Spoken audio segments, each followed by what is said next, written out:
I'm Dr. Pam Johnston. I majored in English at the University of Idaho. I graduated with my bachelor's degree in 1985.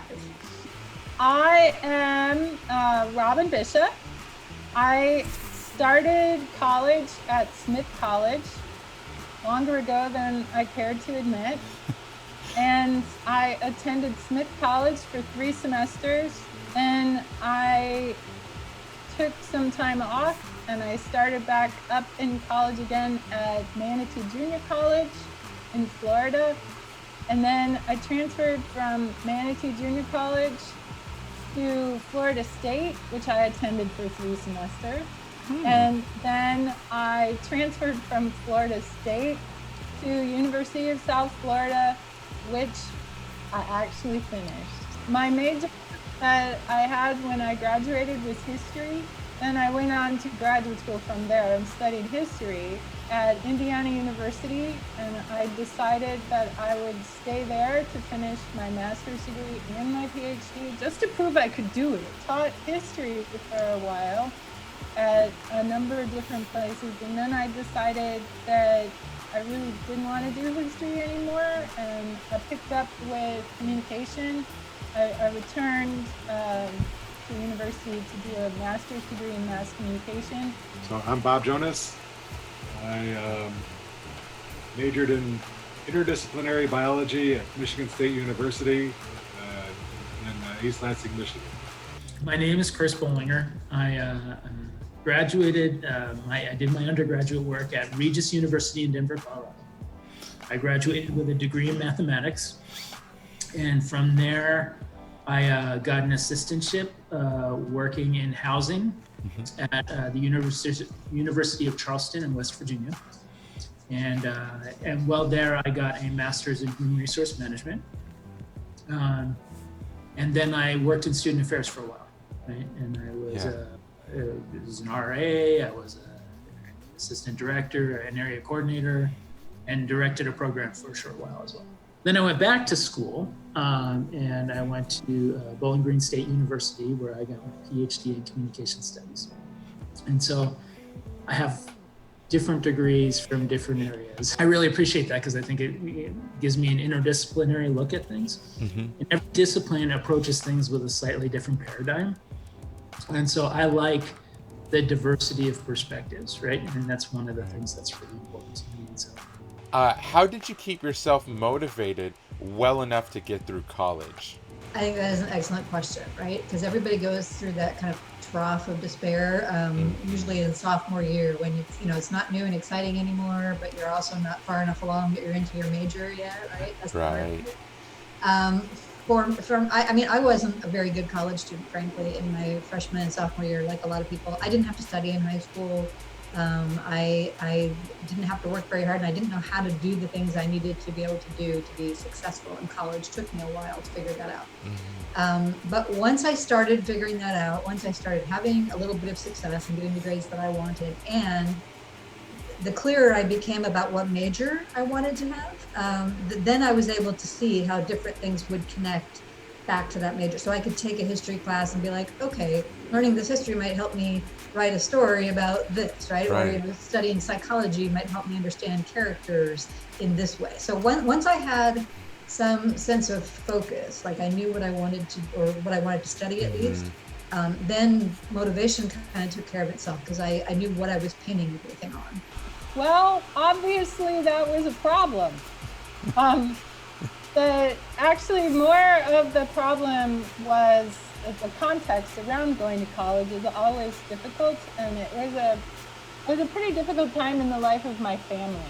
So family could be a big distraction, and I think one of the things that I did that ended up working pretty well for me kind of in the long run is I went away. I tried to go somewhere where I would be more on my own and I could focus more on learning, and rather than on the complex social interactions that demand one's attention. Then other things I did to stay motivated. Well, It's actually for learning. It's not hard for me to stay motivated. I really find learning to be one of my most favorite things I do in my life. And so it was the actual gathering of information and thinking. Those were self-motivating for me. So I had a lot of fun. And I think that also explains why I wanted to be farther away from my original social situation, because I was unusual for wanting to learn a lot and to think about ideas and to write and to read. And so to go and interact with all new people allowed me to create myself anew and to be the person that felt good to me, rather than having to fit into somebody else's idea of what a young woman was supposed to be. I always had a kind of internal motivation, I guess, kind of a nerd, I guess. I always read a lot, and you know, school was kind of my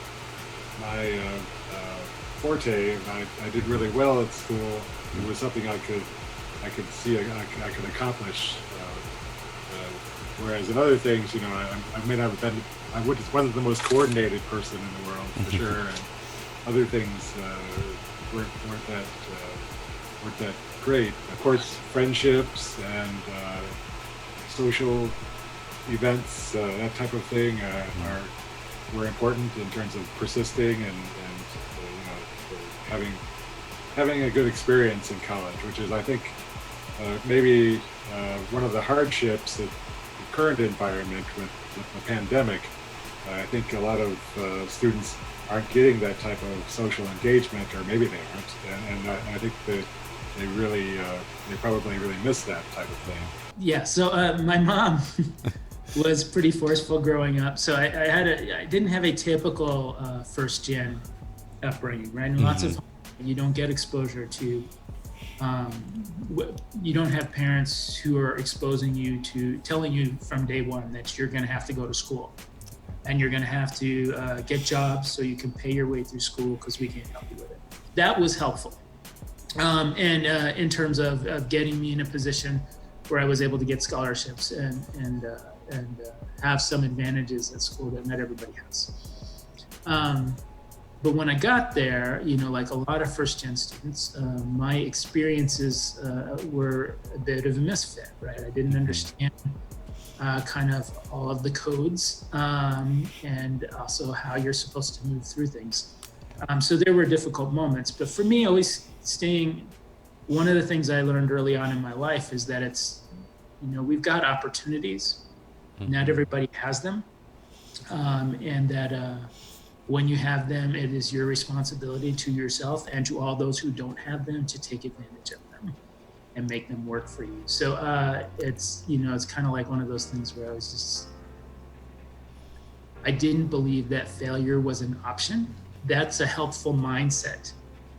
Because I think a lot of times when you're in college, you start to think of yourself, and you don't have to fail an assignment to think this. You may just not do well on something, and all of a sudden you move into this, I can't do this, I'm not capable.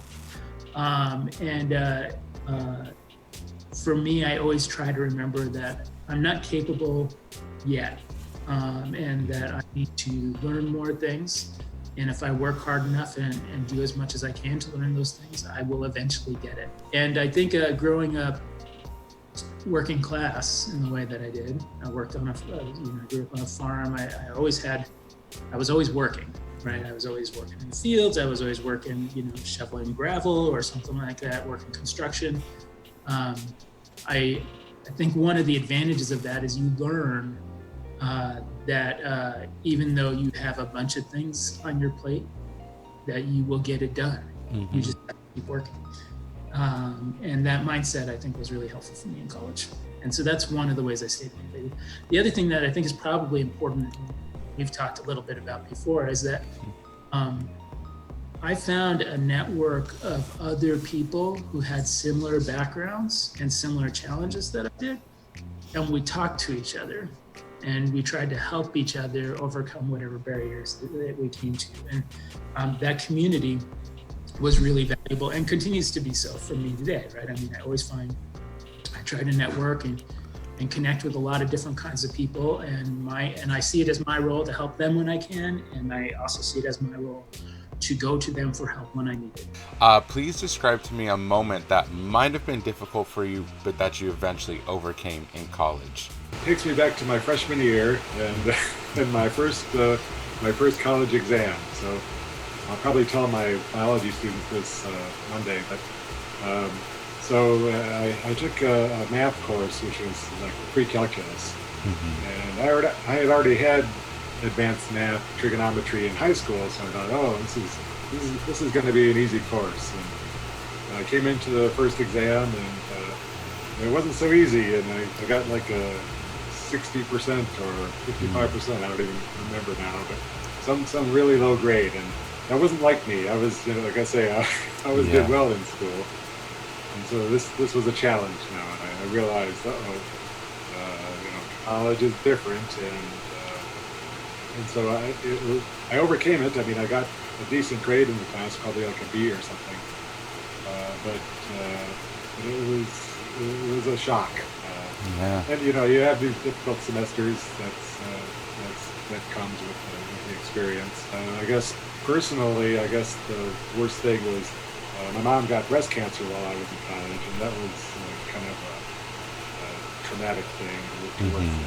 So different things, you fight through them as you go. So I'm actually going to talk about something that happened when I was in graduate school working on my master's degree, because in addition to being a first-gen college student, undergrad, I was obviously a first-gen graduate student too. Right. And I had no idea what I was getting into when I went to graduate school. I mostly did it because I had friends who were going to graduate school in different disciplines, and I thought maybe that's something I could do too. I didn't really even know what graduate school in English was, but I'd done pretty well in school. I was doing okay. I thought if I go to grad school, at least I don't have to think about what comes after school, right? I could just keep going to school for a while. So I moved across the country. I grew up in the Pacific Northwest, but I moved across the country. I went to graduate school in Kansas, where I knew nobody. Right, I knew nothing of the town, so I moved to this place. I don't know anybody. The weather is awful. Right, all of these things. The food was weird. A whole new experience. Whole new world, right? It was just really weird. And anyway, I was completely unprepared. And so, and I also didn't really understand that when you go to graduate school, basically you're expected to get A's in your classes. That's just it. A B is kind of a slap in the face grade, and a C is the equivalent of failing. And so, the first paper I wrote in graduate school. Not only did I get a B, I got a B minus. So I was like on the doorway of failure right from the beginning. And that was just crushing to me. I was just devastated, right? And I didn't know very many people yet. I was still in the process of making friends, so I couldn't really ask anybody, did this happen to you too? Like, is this normal? And I couldn't call my parents. They were, states away. And they, my mom would have said, oh, a B minus isn't the end of the world. I'm like, you don't get it. It actually is the end of the world, right? And so I was crushed, and I cried, and I thought about it for a long time. And two things that helped me get through that. Number one is that I realized that the same highways that had taken me to Kansas could also take me back home. If I decided that I needed to leave or wanted to leave, I could do that. And it would be about a 24-hour drive, but I could be right back home again. I had that safety net. I knew that. Yeah. And I think because I knew that, I didn't need to do it. So I just really worked hard. The professor who had graded that paper was really harsh, and in some ways I think unnecessarily harsh. He had written some pretty unkind comments on that paper. One of them I still remember to this day. He asked me if it had occurred to me that my thought process was completely vacuous, meaning basically it was empty, like my head was empty. It was like, actually, no, thank you. It had not occurred to me that my head was empty, but I'll consider that. Oh my God. So I worked really, really hard on my final paper for that class. And this was in the pre-word processor days. So when I say I wrote like 10 drafts of that paper, I mean, I like typed 10 drafts start to finish of that paper and edited it, went to the library, did the research, taught myself how to like use a concordance, which I'd never done before. And I wound up, I was, praying at least for like a B plus by the time I got done. I wound up with an A minus, which felt like this huge gift from the universe. And that professor, he turned out to be an okay guy, actually. He liked that paper a lot. He helped me revise it and submit it for a conference. And I did my first professional conference presentation as the result of that paper. So it turned out okay, but that was, you just kind of have to believe, you have to refuse to believe what people are telling you about yourself, I think, Yeah. and just decide that you can do this if you want to do this. You just have to figure out how you're able to do this. You have no idea how much work it takes to get to be this awesome. It takes a lot of work, many years of struggle. Right. Long time. And hey, it paid off. That's It right, paid it off. did, ultimately. So one of the things that was really difficult, and I went to, I grew up in Michigan, and I went to Smith College mostly because that was I looked at a lot of colleges in New England and had my favorites, but my father's favorite was Smith College, so I went there mostly because it met some of what I wanted, and he was really insistent on it, and so I was excited about it at first. It was very, very, very different socially, and so I was doing fine as a student at Smith. The social scene was really different than what I had grown up with, and so getting in with a crowd of people who were a little faster than I really could cope with. Fast in the sense of they were more sophisticated than I was. They knew different drugs than I knew, and so social distractions were the problem, and just it was a huge difference from Michigan to Northampton, Massachusetts. And I think part of how I overcame that was by leaving. So I hope that when people come to TLU, they find that it suits them and there's a social place for them, and they feel comfortable. But I would say that if you, as a student, you're very uncomfortable socially, then that can really get in the way of achieving what you want to academically or with co-curricular things, and changing your situation is really an okay thing to do.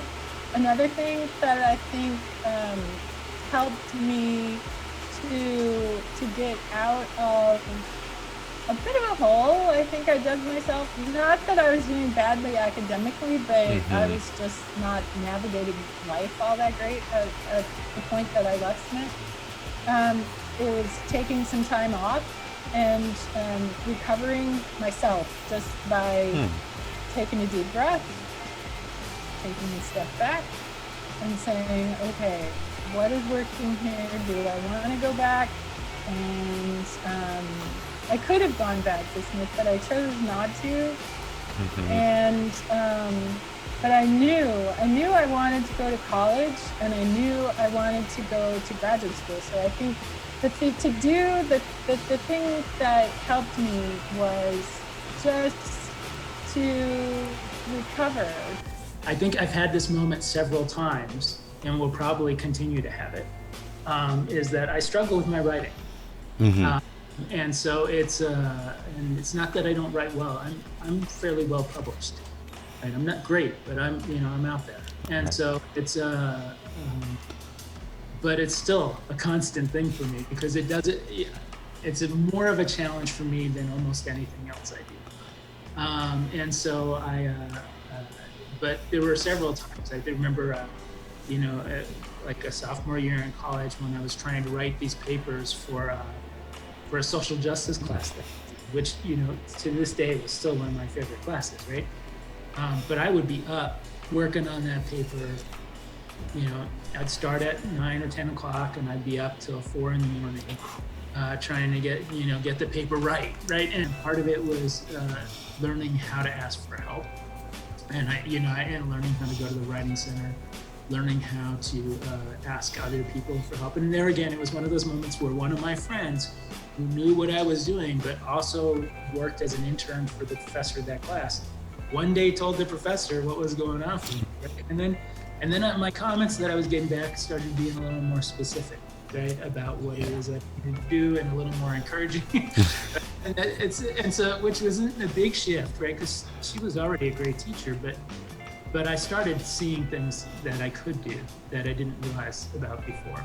And that, happened to me again in my master's program. It happened to me again when I was going to get my PhD. I think I've told you before that I got a paper back once, and the scale was A, B, or R, and R was for this is insufficient, you have to rework it, and you don't get the points for it. And I got a paper back that said R minus, right? I just thought that was me. But it took me so long to get my head around it, because in that moment I'm feeling really defensive, right? I'm like, oh, I know I suck, but come on. I really didn't learn to really master until later in life, right? But being able to step back from that personal moment, right? Being able to step back and say, okay, that's rough. I feel the way I feel about it, but let me set that aside for a moment and really look at what's the potential here, right? And so what can happen for me that would be productive, right? And well, for me, then it became questions about, okay, so, all right, so, let's set aside the whole grade notion and what I'm getting on it, but think about what can I do to make my writing better? And so again, I was back in the writing center in grad school after publishing my first book, right? But it was a different venue and a different kind of writing, and have other additional sets of eyes on those things, right? There's plenty of us that don't recognize the help and support we've gotten from other people that are around us, including myself, right? That's very true. But it's a loss, it's a barrier when you don't forget it, when you forget that in those moments when you can get it, right? And so for me, it's about reaching out, getting additional perspective, and then finding out how do you look at this in a way that you can get something out of it. So for your third question, this is kind of like a two-parter, Dr. Bisha, but for the first part, what made you want to be a professor? What made you choose TLU specifically to teach at? I got to stay in school. I just really, really super like learning. And secondarily to my own just personal pleasure at learning is sparking the curiosity in others for them to explore the idea that learning could be fun, and then to encourage them when they do decide learning could be fun. So it's all about learning. I love learning. So TLU turned up in my life at a moment that I was deciding which way to go with my new credential in mass communication. And a big part of me wanted to use my love of learning to become a reporter and actually go out and report. And so what TLU offered was the opportunity to blend the practical hands-on skills of journalism with teaching and with the world of ideas and the world of students and working with students. So I really, really liked the blend of hands-on and classroom that TLU offered. So that's one thing. Another thing, I was in North Carolina then, and I wanted to come back to Texas. I like Texas most of the time, except when it's 150 million degrees outside. I don't like that. I liked the location of TLU near San Antonio and Austin. It's an exciting cultural area to be in. And thirdly, TLU offered me the job before the Christmas holidays in the job I was working at temporarily. And in academics, that is a huge thing. They were saying to me how much they wanted me. They wanted to make sure that they got to hire me before the interview season would get really hot. And so that security, that I knew where I was going, and that I had a really good sense that they were really excited about me. It was in a place I wanted to be in, and it was doing a blend of the things that I really wanted to be doing. So when I was an undergrad, in English, the minute people hear you're an English major, the first thing they say is, oh, so you're going to be an English teacher. And always my response was, no, absolutely not. I am not going to be, I'll do anything else, right? I'm not going to do that. But when I got accepted to graduate school, I was given a fellowship and a teaching assistantship, which is kind of a weird name for it because you're not assisting anybody. You're actually teaching freshman composition. And so I got to go to grad school for free, and then I was doing a teaching assistantship, so I got like a little bit of living money, so I would have money to live on. I didn't have to take out student loans. So I figured I could, teach classes to make a living and do that. And in those days, they didn't prepare you very well. They basically just like handed you your syllabus and your textbook and were like, good luck.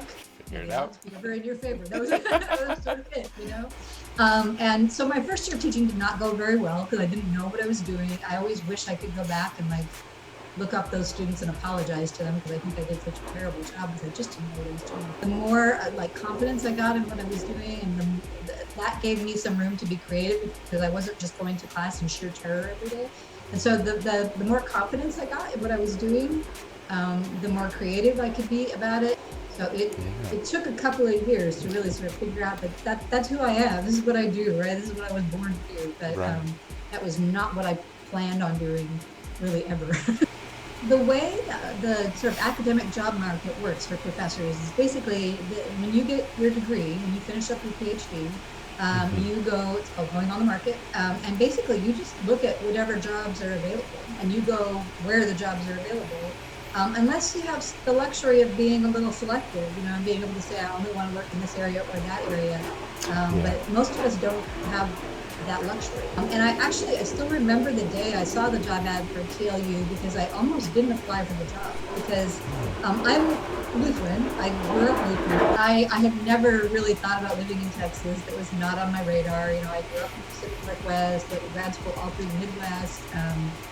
I didn't have a particular connection to any particular place, but Texas just was not a place I ever thought of. But I went ahead and applied for the job, and I thought I didn't have the luxury of limiting myself. Mm-hmm. And then did a phone interview, came to TLU, and everything about TLU surprised me. It was I came in, I want to say it was February, and it was kind of rainy, and it was like green and lush and warm, and I'd been expecting like desert and cactus because I didn't know anything about Texas. So it looked completely different from what I expected, and I had gone, all of my degrees were at large state universities, so I had never been at a small college before, and it was just like the cutest little thing. It was like this little tiny town, and I thought it was the most adorable thing I'd ever seen.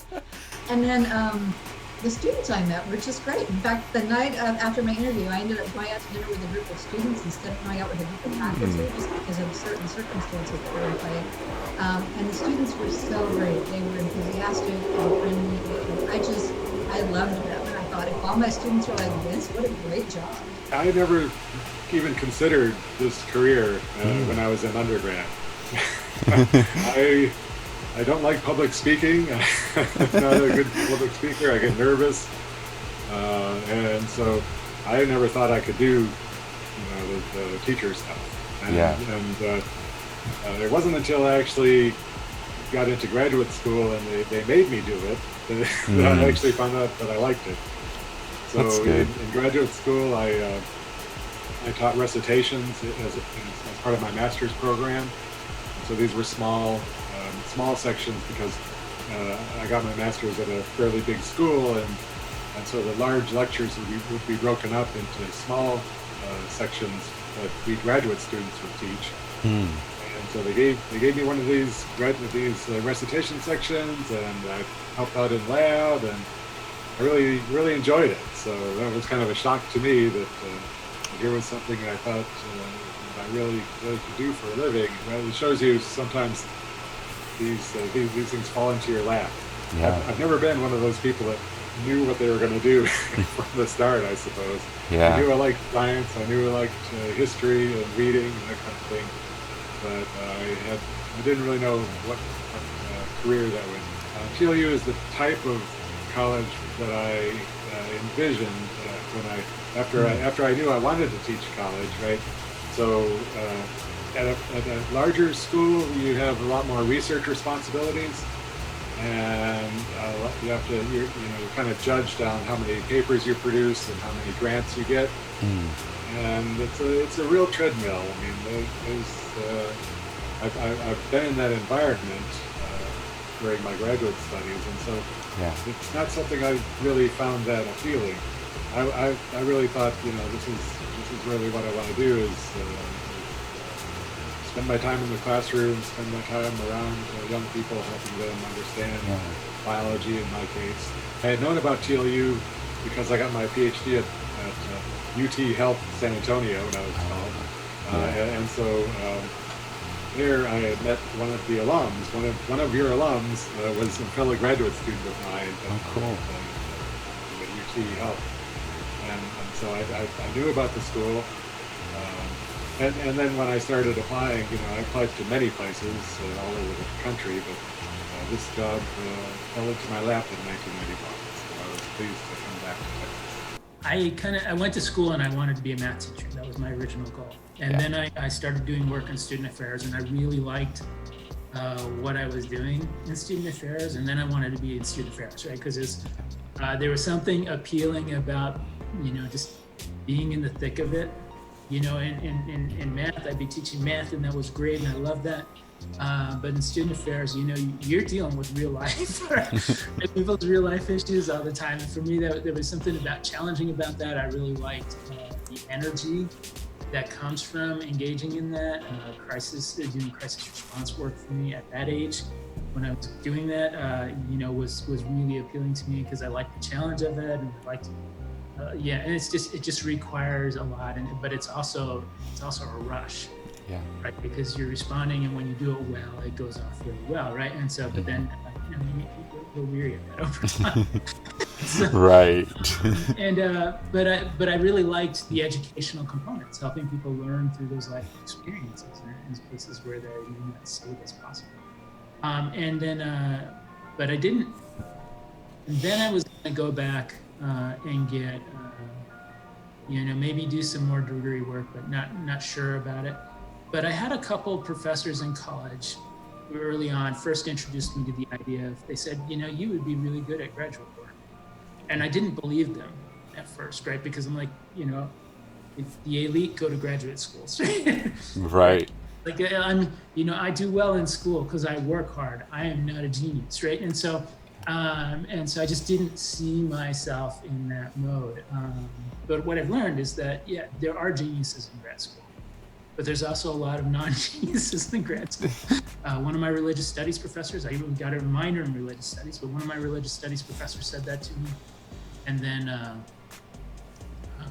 I think a couple other people that I worked with in affairs told me that as well. And so, and then I started, well, maybe I can do this thing. So I got my master's, and then later on, I thought maybe they were right. Maybe I can get a PhD.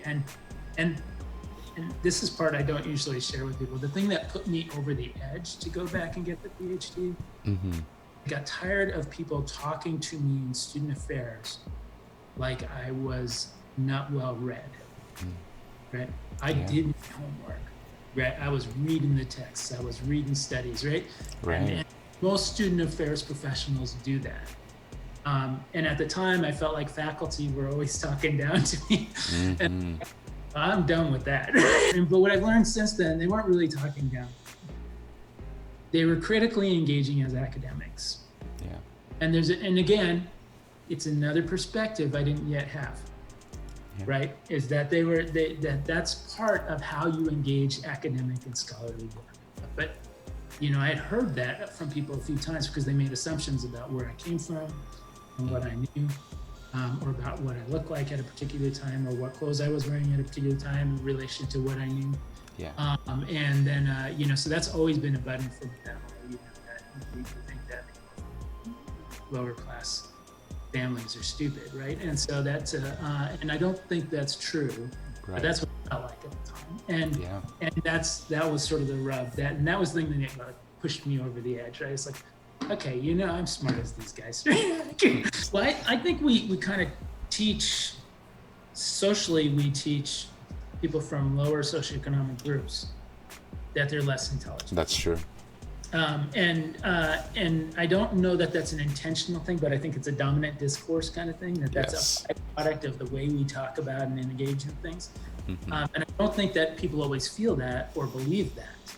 But I do think if you grow up that way, if you're in the lower socioeconomic group, and I'm not saying this is true for everybody because not everybody has the same experiences, but it was certainly true for me that I felt like people thought I was dumb. Yeah. And I did well academically, so that always bothered me, right? But even if I didn't do well academically, that's probably still would bother me. I had planned. I'd been to Texas when I was in 4th grade. I was pretty young, and we had moved out here for just a couple weeks, and then we turned right around and went right back to Colorado. So maybe a month, right? So, but as a 4th grader, moving out to a suburb outside of Dallas during that time period, and I hated it. I swore to myself, I am never going to Texas again. Right? So, but then I met somebody I fell in love with in grad school, and then we were together for a while, and she had family out here, right? And so, and then you make choices that are different, right? And that's what brought me out here. But what kept me out here and what makes me so proud to be at TLU is that I think TLU aspires to be the things that are important to me. It aspires to develop good character among students. It aspires to serve a broad range of students. It's one of the places where I was able to teach critical cultural work and feel completely supported and never questioned in my department. That's not been true at all the schools I've been. I've been to a few different schools, right? So, but that's not been true at every school I was at. And in some schools, even when your department supported it, the institution was hesitant. And so you had to kind of hide the things you were doing. But I have a kid brother who's gay. And when I teach gender, I need to be able to talk about being gay and queer and as equal to any other status, right? And I'm not going to hide that.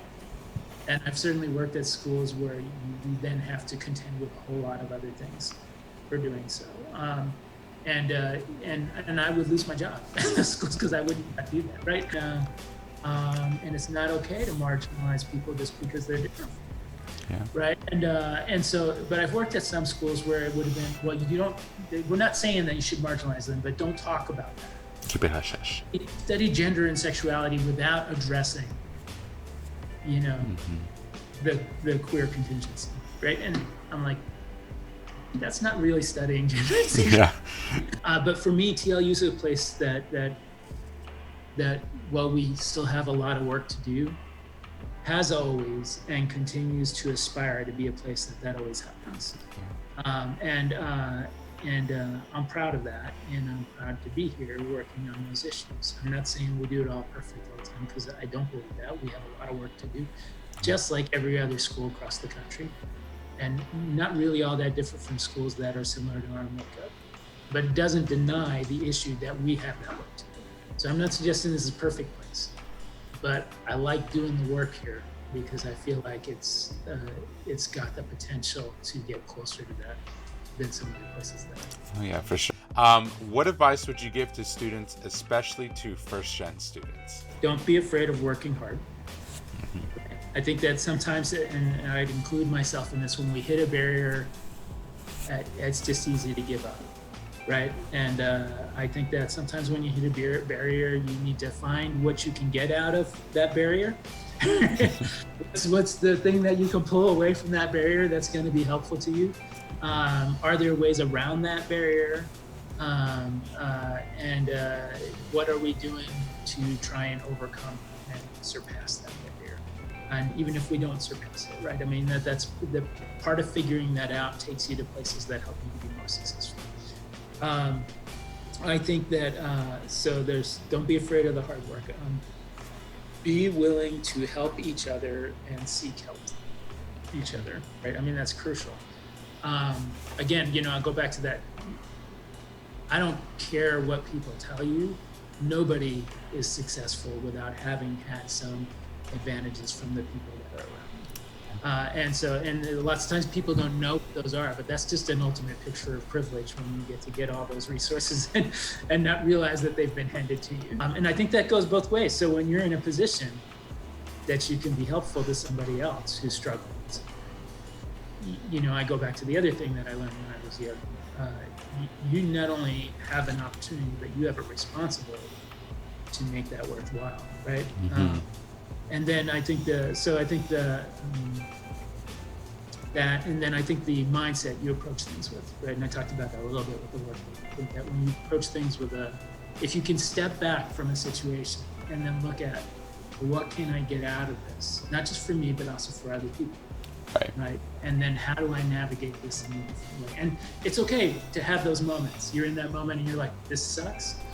Take that moment, right? Because it's easy to get stuck there. It is. Ready, and then to think about and figure out what resources and opportunities you have available at your disposal, or what resources other people can help you get that can help you get past that. So those are the three things that I think I would take away. I always tell, I used to work with the Summer Scholars Academy, and I would tell them the story about when I was a kid, and I've shared this sometimes in classes, that when I was 4 years old, I was really sick, right? And so, and I was in a hospital wing with a whole lot of other kids. Right. And so, and then I was one of 6 kids that came out of that scenario alive. Right. So, and it's one of those lessons that my parents taught me early on, right, is that, it's not that God blessed you and you were special or more important than everybody else, right?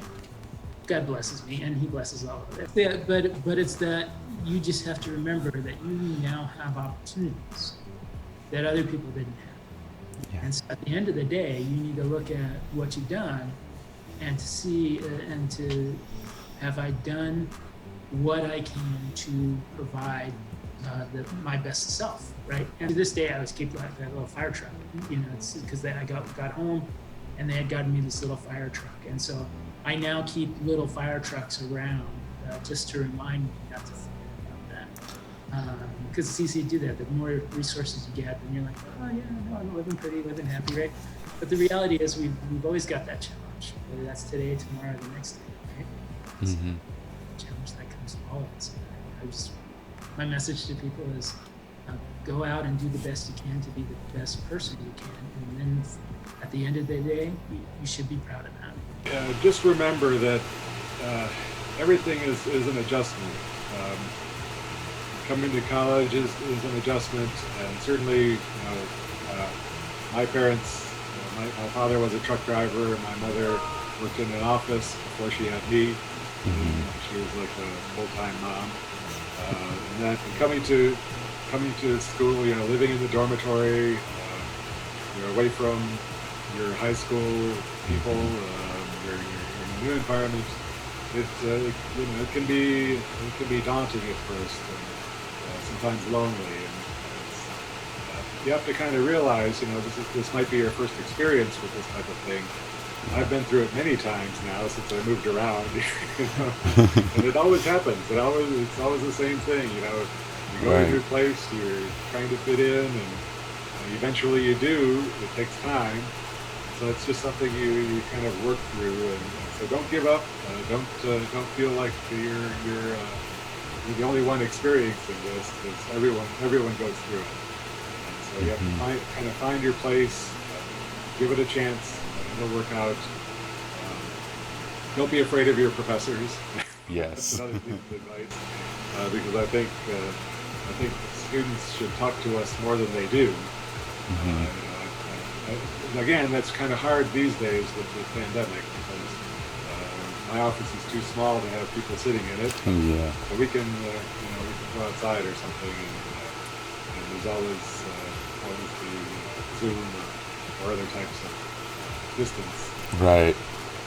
So I think I have 2 pieces of advice. The first one is you just have to be prepared to take a whole bunch of leaps, because what you do as a first-gen student, when you don't know what you're doing, like from the very beginning, you are constantly being pushed out of your comfort zone.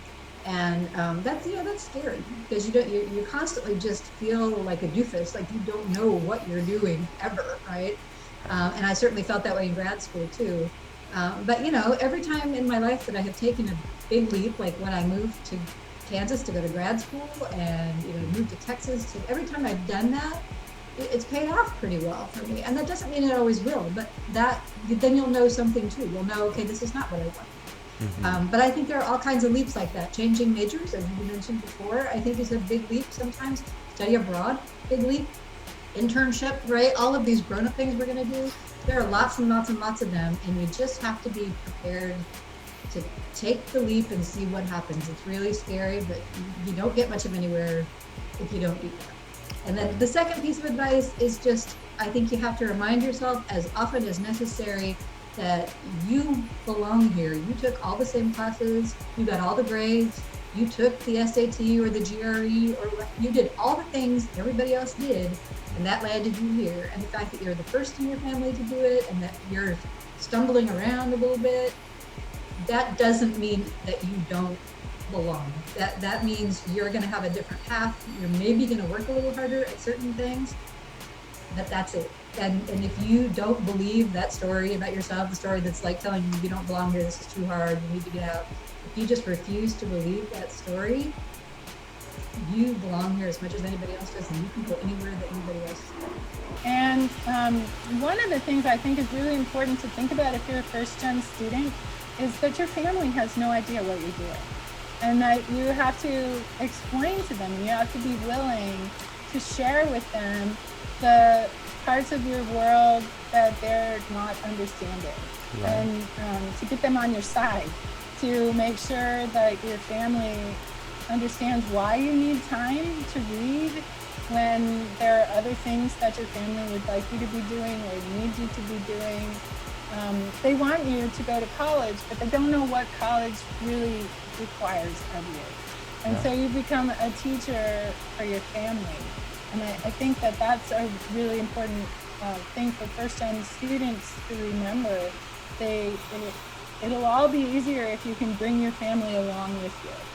Like in my case, my mom had some college, but she dropped out because she didn't really know what she wanted to do with her life, and she didn't see why she was spending her parents' money that way. So she was really excited about walking the academic path with me, and ended up getting an associate degree a little bit after I got my bachelor's degree. So awesome. That was fun to be able to walk the path together. And so that's one thing that I think is really important for first-gen students. And then the other, there's so many things. Like, there's so many distractions that I would suggest to students to avoid drugs. Don't do drugs. Yes. It's good. It's solid advice. Really getting them. We won't talk about that anymore, how I come to those conclusions, but that's really not a good mix with going to college. And focus, just keep yourself focused on why you're doing it. And I can give you an example more from my graduate school days than from college. So when I graduated from college, it was another one of those times when there weren't very many jobs for people. And so I became a substitute teacher in public schools in Tampa. And I got sent to like everything. Wow. And one of them was in a school that they had set up for all 7th graders, but then so that they would get the 6th graders and not have anybody else like making the waters toxic for the kids and their behavior and stuff. But they let people who failed stay. So they just shot themselves in the foot completely with the 6th grade center, the 7th grade center. Well, those kids, the thing to do that year was to wad up staples and use a rubber band to shoot them. Oh my God. So they were in one of my classes shooting wadded up staples at me.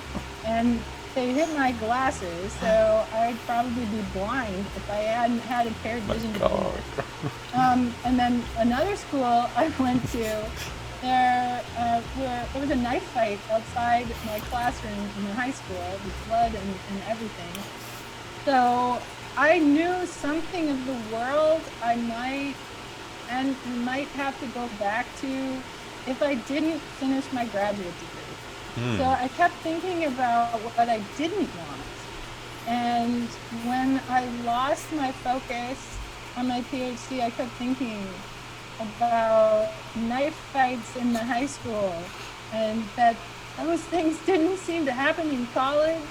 And so I was going to finish that PhD no matter what, because I didn't want to go back to being a substitute teacher.